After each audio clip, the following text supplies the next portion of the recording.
मोदी जी प्रधानमंत्री नहीं है देश के, वो सिर्फ भाजपा के प्रधानमंत्री बने हुए हैं, भाजपा के प्रचार मंत्री बने हुए हैं। ऐसा निकम्मा लाल कौन होगा जो हजारों करोड़ रुपए के बंगलों में ठहर रहा होगा, जो अय्याशी कर रहा होगा और अपनी बुजुर्ग माँ को न लाया हो। ऐसे लाल पर धिक्कार है। और इसकी गिरफ्तारी क्यों नहीं हुई पॉक्सो के अंडर? गिरफ्तारी कीजिए, ट्रायल कीजिए, उस पर इतनी लाठियां भांजिए कि 2 घंटे में सच उगल दे। लेकिन 56 की दुहाई देता है। आज वो 6 इंच का सीना लिए हुआ वो डरपोक वहाँ बैठा हुआ है। ये सब के सब नालायक हैं और जितने ये बाबा इन्होंने एक साथ इकट्ठे किए हुए हैं, सबके साथ मिलकर इस देश को बर्बाद कर रहे हैं। कि जहाँ जहाँ भाजपाई वहाँ उन पे सब कुछ बलात्कारी हैं, लुटेरे, चोर हैं, वो सब पवित्र हैं क्योंकि उनके मुंह से जय श्री राम। ऐसे नालायक लोग जो है जय श्री राम कहने का हक नहीं रखते हैं। नमस्कार, न्यूज़ नाउ भारत देखना शुरू कर चुके हैं आप। दिल्ली के जंतर मंतर पर मौजूद हूँ। 22 दिनों से लगातार पहलवानों का धरना जारी है। वो पहलवान जिन्होंने हमें आपको समय समय पर मेडल्स लाकर गौरवान्वित किया, पिछले 22 दिनों से इस फुटपाथ पर, सड़क पर बैठने को मजबूर है। अपने खिलाफ हुए शोषण की न्याय की मांग को लेकर ये तमाम खिलाड़ी यहाँ पर बैठे हुए हैं। 22 दिन होने को आए हैं, लेकिन अभी तक प्रधानमंत्री ने एक ट्वीट भी इन खिलाड़ियों के लिए नहीं किया है। वही प्रधानमंत्री जब यही खिलाड़ी देश के लिए पदक लेकर आते थे तो इनके साथ फोटो शूट करवाते थे, अपने घर में बुलाते थे, इनके सर पर हाथ रखकर दिलासा देते थे और कहते थे कि हम तुम्हारे साथ हैं, तुम्हारा परिवार मेरे परिवार की तरह है। लेकिन आज वही बेटियां जब सड़क पर बैठी हैं तो प्रधानमंत्री ने अपने मुंह पर ताला लगा लिया है। हमारे साथ कुछ लोग मौजूद हैं, उनसे जानना चाहेंगे। 22 दिन हो गए इस धरने को। हालांकि दिल्ली पुलिस ने अब जाकर ब्रजभूषण से पूछताछ करी है, एसआईटी ने। क्या लगता है इतनी देरी, सारी प्रोसेस इतनी धीरे क्यों हो रही है? क्या एक आम इंसान पर जब इस तरह की पॉक्सो और इस तरह की धाराएं लगती हैं तो क्या उसमें भी इतनी ही देरी लगती है या कि इस केस को स्पेशल केस बनाया गया है? देखिए, मैं उत्तर प्रदेश से आता हूँ। आज मैं यहाँ किसी पार्टी के हिसाब से नहीं आया। आम आदमी पार्टी का उत्तर प्रदेश का प्रवक्ता हूँ। मेरा नाम प्रशांत कुमार यादव है। आज वो सारी चीज़ें एक साइड में रख के आया हूँ। आज मैं आया हूँ कि आज हमारी बहनों की जो सम्मान की लड़ाई है, इसलिए आया हूँ। और जो आपने बात कही कि कहाँ पॉक्सो जैसी संगीन धारा अगर लगी हुई है तो क्यों न उसको तुरंत ही उठा लेना चाहिए था। तब जांच होनी चाहिए थी, ट्रायल होना चाहिए था। एसआईटी की बात कब से चल रही है? हमारी बहनें तो साफ साफ कह रही हैं कि ट्रायल हो जाना चाहिए और जो गलत हो तो यही इसी पेड़ पर उसको फांसी दे देनी चाहिए। तो मुझे लगता है ये तो बहुत अच्छा मौका है इस भूसड़ के पास। अगर वो ये कहता है कि मैंने कुछ गलत नहीं किया। मैंने एक इंटरव्यू देखा था, जो व्यक्ति सरेआम मीडिया में ये कह रहा हो कि मैंने एक हत्या तो की है, आप सोचिए वो कितना साहसिक है, उसके पीछे कितना बैकअप है, कितनी पावर है। और पावर क्यों है? क्योंकि कैसरगंज जो इनका क्षेत्र है संसदीय उत्तर प्रदेश से, बहुत पावरफुल है गोंडा। वहाँ से ये निर्धारित करते हैं कि राजनीति कैसे चलेगी।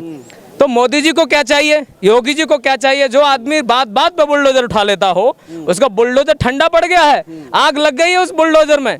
क्यों? क्योंकि क्या रिश्ता है इनके साथ? क्योंकि उनकी सरकारों को पैसा चाहिए और पैसा कैसे भी हो लेकिन पैसा आना चाहिए। केरला स्टोरी को मैं आपको धन्यवाद देना चाहता हूं कि आपने जहमत की, आपने जरूरी समझा कि आप आए और इस जो है प्रकरण को आप जो है कवर करें। कहाँ है पहले दिन से है सुधीर चौधरी? कहाँ है वो दलाल? माफ कीजिएगा लेकिन ये शब्द मैं बोलूंगा, कहाँ है वो दलाल? क्या सिर्फ तेरा काम चुनावों की कवरेज करना है? कब तक तू पैरों में पड़ा रहेगा? ये आज चौथी फेल, आज है कल नहीं रहेगा अलग दिन, तब तू क्या करेगा? तो इसलिए मैं आप सब जो बंधु यहाँ मीडिया वाले पहले दिन से यहाँ लगे हुए हैं, आप चैनल किससे हैं कोई फर्क नहीं पड़ता, लेकिन आपके अंदर वो जज्बा है, आप जिम्मेदारी ले रहे हैं। आपको पता है कि कॉन्स्टिट्यूशन में मीडिया का क्या स्थान है और आप उसकी तरह अग्रसर हैं। तो आप सभी धन्यवाद के पात्र हैं। मैं अपनी बात को आगे रखूंगा। मैंने एक सवाल ले लीजिए। आपने बताया आप आम आदमी पार्टी से हैं, यही तो दिक्कत है। ब्रजभूषण के समर्थकों को कह रहे हैं कि इसको हाईजैक कर लिया राजनीतिक लोगों ने। नेताओं का क्या काम है इस आंदोलन में, ये कहा जा रहा है? मैं नेता होने से पहले या पार्टी होने से पहले, कोई भी पार्टी, चाहे आम आदमी पार्टी हो, भाजपा, कांग्रेस, को बनाई किसने है? किसने बनाई है? इन लोगों ने, इन युवाओं ने, ऐसे दादाजी ने, इनने। और ये कॉन्स्टिट्यूशन किस लिए है? सब जानते हैं, लोगों के द्वारा बनाया हुआ, लोगों के लिए है। पार्टियां आएंगी जाएंगी चली जाएंगी और हो सकता है वो भाड़ में भी चली जाएंगी, लेकिन ये लोग हमेशा रहेंगे, ये बहनें माँ बेटियां ये सब रहेंगे।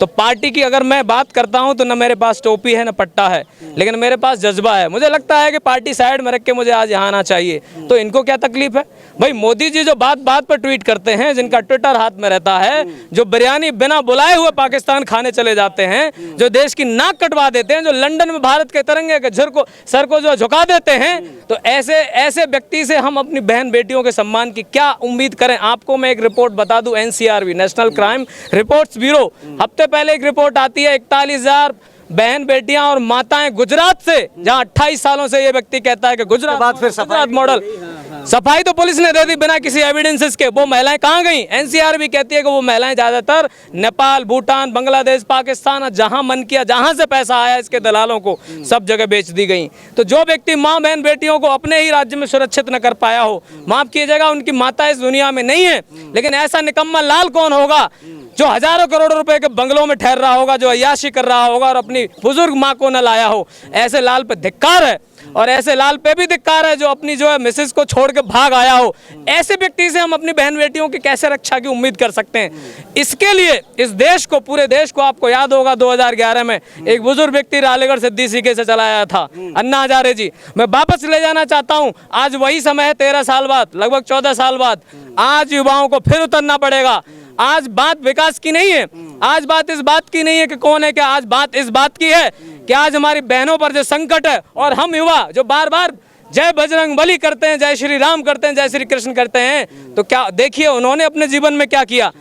क्या भगवान श्री राम ने जो वंचित शोषित लोगों के साथ इकट्ठा होकर के रावण को नहीं हराया? क्या श्री कृष्ण ने क्या नहीं किया? उन्होंने कंस जैसे दुष्टों को संहार किया। किस लिए? जनता की रक्षा के लिए। और जो हम रक्षाबंधन अब आने वाला है उस पर राखी बंधवाते हैं, बहन चाहे किसी भी देश में किसी की भी हो, हम सब की बहन है वो, तब हम ये वादा करते हैं कि अगर आपके ऊपर कोई आँच आएगी तो हम खड़े होंगे भाई की तरह। तो मैं बुजुर्गों से नहीं, माता पिताओं से नहीं, मैं अपने भाइयों से ये कहता हूँ कि आज वो वक्त आ गया है, आपको उस राखी की कीमत बतानी पड़ेगी। और माफ कीजिएगा, जिस दिन देश जाग जाता है, जिस दिन जिस देश का युवा जाग जाता है, उस दिन वह क्रांति लिखी जाती है। और ये संविधान इस देश के युवाओं से, बुजुर्गों से, माँ बेटियों से, बहनों से चलता है। संविधान से देश नहीं है, देश से संविधान है। अगर जरूरत पड़े तो ऐसे संविधान को 24/7 बदलते रहना चाहिए। बात करता हूँ इस व्यक्ति की। सवाल ले लीजिए, आप सवाल ले लीजिए। इंडियन ओलंपिक एसोसिएशन ने WFI के तमाम जो कार्यकारिणी में जितने भी लोग थे उनको प्रतिबंध कर दिया है। ब्रजभूषण को भी एक तरह से पद से हटा दिया है। दिल्ली पुलिस ने पूछताछ के लिए ब्रजभूषण को बुलाया, SIT के सामने पेश हुए, तो पूछताछ भी हो रही है और पद से भी हटा दिया गया है। फिर क्या कारण है? समर्थक कह रहे हैं कि अब क्यों धरने पर बैठे हो? नहीं, पूछताछ हो रही है, ये तो चल रहा है, ये ड्रामा तो कब का चल रहा है। और ये क्या लगता है आपको, ऐसा कुछ होगा? इससे यहाँ कुछ ऐसा होने वाला नहीं। ये सब डिस्ट्रैक्ट करने का मामला है। भाजपा, मोदी जी, ये सारे ये क्या करते हैं, इनका एक बहुत अच्छा रोल है। जब भी इन पे आपत्ति आती है मुद्दे बदल देते हैं, रातों रात इसको हटा दिया गया है। क्यों? क्योंकि आज मीडिया इनके पीछे पड़ी थी कर्नाटक के चुनाव के रिपोर्ट्स को लेके, तो उन्होंने सोचा फिर से बेवकूफ बनाओ जनता को, तो भूसड़ को हटा दिया। और ये गलत नहीं था तो हटा क्यों दिया? और अब हटाया तो तब से क्यों नहीं हटाया? इसकी गिरफ्तारी क्यों नहीं हुई पॉक्सो के अंडर? गिरफ्तारी कीजिए, ट्रायल कीजिए, उस पर इतनी लाठियां भांजिए कि 2 घंटे में ये सच उगल दे। लेकिन क्यों नहीं? क्योंकि प्राइवेट जेट है इसके। मोदी जी को उसी में चल के, योगी जी को उसी के चल के प्रचार करना है ना, क्योंकि मोदी जी प्रधानमंत्री नहीं है देश के, वो सिर्फ भाजपा के प्रधानमंत्री बने हुए हैं, भाजपा के प्रचार मंत्री बने हुए हैं। जो आदमी दिल्ली के MCD के वार्ड के चुनाव में उतर जाए, इस देश के ग्राम प्रधानों के चुनाव में इस आदमी का बस चले तो उसका भी प्रचार करने जाए, क्योंकि चौथी फेल है, आता कुछ नहीं है, फाइलों में क्या करेगा? साइन करेगा। जो व्यक्ति राष्ट्रपति जी मुर्मू जी को ये बताए कि आपसे मिलेगा कौन, जो व्यक्ति संवैधानिक पद पर बैठे हुए राज्यपाल सत्यपाल मलिक जी को राष्ट्रपति जी से मिलने न दे, ऐसा व्यक्ति जो इस देश में क्या करेगा? जो व्यक्ति जिसके आम खाने की कला को दुनिया भर के बॉलीवुड एक्टर, आज मैं पूछना चाहता हूं, कहाँ है वो बॉलीवुड एक्टर, कहाँ है वो क्रिकेटर, कहाँ है वो खेल जगत, और कहाँ है वो अनुपम खेर? किधर है भाई तू? क्योंकि तेरी अपनी मैसेज जो है चंडीगढ़ से सांसद है, तो तुझे नहीं दिखता है इन बहन बेटियों के साथ जो गलत हो रहा है। ये सब के सब नलायक हैं, और जितने ये बाबा इन्होंने एक साथ इकट्ठे किए हुए, सबके साथ मिलकर के इस देश को बर्बाद कर रहे हैं। एक सवाल मैं पूछता हूं, और ये सवाल मैं हर बार पूछता हूं, लोग कहते हैं बार बार ये सवाल पूछते हैं, लेकिन ये पूछना ज़रूरी भी है। ये जो महिलाएं बैठी हैं, जो खिलाड़ी बैठी हैं, ये आम महिलाएं नहीं हैं। इन्होंने देश के लिए मेडल्स जीते हैं, देश को हमको आपको गौरवान्वित किया है। जब इनको न्याय के लिए पिछले 22 दिन से यहाँ फुटपाथ पर बैठना पड़ रहा है, तो देश की जो आम महिलाएं हैं, आम आवाम है, उनके लिए तो क्या न्याय पाना आज के टाइम असंभव हो गया है। इसी सबको मद्देनजर रखते हुए इस 40 डिग्री टेम्परेचर में मैं ये सोच के आया हूँ कि मुझे नहीं लगता है कि मेरी पार्टी अपनी क्या स्टैंड लेगी बाद में, लेकिन मैं एक इंसान होने के नाते, एक भाई होने के नाते मेरे दिमाग में ये जहन में ये बात चल रही है कि अगर हमारी बहन बेटियों के साथ, जो आप बहुत जायज़ भी है, अगर आम घरों की महिलाओं के बेटियों के साथ कुछ गलत हुआ, जिसके उदाहरण भी हैं, आप देखिए दिल्ली में नववर्ष की पूर्व संध्या पर जिस तरीके से उस लड़की के साथ हादसा हुआ घसीट करके, क्या हुआ? वो भाजपा का नेता था। अंकिता भंडारी उत्तराखंड, क्या हुआ? भाजपा का नेता था। हाथरस कांड 1.5 साल पहले बाबा जी के बुलडोजर ने उनको सारे रिश्तेदारों को बचा लिया, क्या हुआ? क्या हुआ? क्योंकि जहां जहां भाजपा आई वहां उन पे सब कुछ बलात्कारी हैं, लुटेरे, चोर हैं, वो सब पवित्र हैं, क्योंकि उनके मुंह से जय श्री राम। ऐसे नलायक लोग जो है जय श्री राम कहने का हक नहीं रखते हैं। ये लोग वो नलायक हैं जो भगवान राम के नाम पर उन्होंने भूमि बेच दी वहां पर अयोध्या में। ये सबको पता है, ये मैं नहीं कह रहा, ये रिपोर्ट्स कह रही हैं। तो आज जो आपने सवाल किया है ये बहुत ही डरावना है और बहुत ही विचारणीय है कि क्या हमारी महिलाओं के साथ कुछ गलत होता है तो कौन सुनेगा? जब इनकी नहीं सुन रहा, जिनको पहचान बताने की जरूरत नहीं है, विनेश फोगाट को देश भर में ये बताना नहीं है कि वो विनेश फोगाट हैं, साक्षी मलिक को बताना नहीं पड़ेगा, इन भाजपाइयों को बताना पड़ेगा कि वो सांसद हैं और वो नेता हैं, लेकिन इनको नहीं बताना पड़ेगा। बजरंग पूनिया जी को बताना नहीं पड़ेगा, क्योंकि पूरा देश, पूरा वर्ल्ड जानता है इनको, और इनके नाम से हमारे देश का जो ये सीना है वो ऐसे चौड़ा हो जाता है। 56 इंच का सीना इन्होंने किया है, और जो 56 की दुहाई देता है, आज वो 6 इंच का सीना लिए हुआ वो डरपोक वहां बैठा हुआ है, क्योंकि वो थका हुआ है, वो थक गया है। बजरंग बली को, बजरंग बली का नाम ले रहा था कर्नाटक में, बजरंग बली ने कैसे इसको लात मारी कि मेरे इष्ट देव राम को भूल गया तू निकम्मे, तो उसका रिजल्ट दे दिया। और मैं बता रहा हूं कि यही बजरंग बली इसकी बुद्धि को जो ठिकाने लेके आएगा, इस देश का युवा जागेगा, इस जंतर मंतर से एक नई क्रांति की कहानी लिखी जाएगी और हमें अपना न्याय खुद छीनना पड़ेगा। आज देश ऐसी स्थिति में है कि हमें न्याय को छीनना पड़ेगा, न्याय मिलेगा नहीं। न्यायालय निर्णय नहीं दे पा रहे, माफ कीजिएगा, किसी भी दबाव में। खट्टर साहब ने अभी 20 दिन पहले कुछ बात हुई थी वहां पे, एक उसमें सारे मीडिया के सामने ये कहा था कि एक जज का मत्था खराब हो गया है, सही कर लेंगे, सही कर लेंगे। सोचिए, ये ऐसी धमकियां देते हैं, किसको याद नहीं है जज लोया का क्या हुआ था, तड़ीपार ने क्या किया था। इनका सब जगह से इन्होंने नियंत्रण जो हासिल कर लिया है, पूरे देश को कंट्रोल कर लिया है, इनके हाथ में सब कुछ है।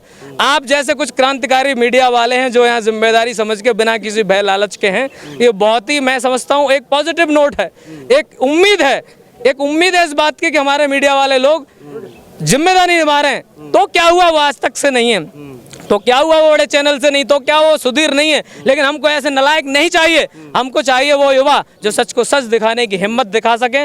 और जब मीडिया अपना काम आपकी तरह करेगी तो मुझे लगता है इस देश का युवा जागेगा और इस जंतर मंतर से जल्द ही एक नई कहानी लिखी जाएगी। इस देश के कोने कोने से युवा आएगा और अपनी राखी की कीमत यहाँ पे अदा करेगा। अपने भगवान कृष्ण, भगवान राम, परमहंस जो भी हैं, सबके जो किए हुए जो कर्तव्य पथ हैं उनका पालन करेगा, अपनी बहन बेटियों को बचाएगा और जरूरत पड़ी तो कुर्बानियां भी देगा, वो भी जरूरी है। ताल जंतर मंतर पर मौजूद थे और खिलाड़ियों के मान सम्मान की लड़ाई लगातार जारी है। देश की तमाम वो महिलाएं, वो खिलाड़ी जिन्होंने देश को गौरवान्वित किया, पिछले 22 दिन से आज भी प्रधानमंत्री के घर के बिल्कुल पास फुटपाथ पर अभी तक बैठी है। लेकिन प्रधानमंत्री नरेंद्र मोदी जो इन बेटियों के सर पर हाथ फेरते थे, उन्हें इन बेटियों के आंखों से निकले आंसू अभी तक नजर नहीं आ रहे। देखने की बात यह है कि यह आंदोलन कितने दिन और चलता है और क्या ये बड़ा रूप भी ले सकता है। अपने सहयोगी विश्वजीत झा के साथ राहुल पांडे, न्यूज़ नाउ भारत, दिल्ली।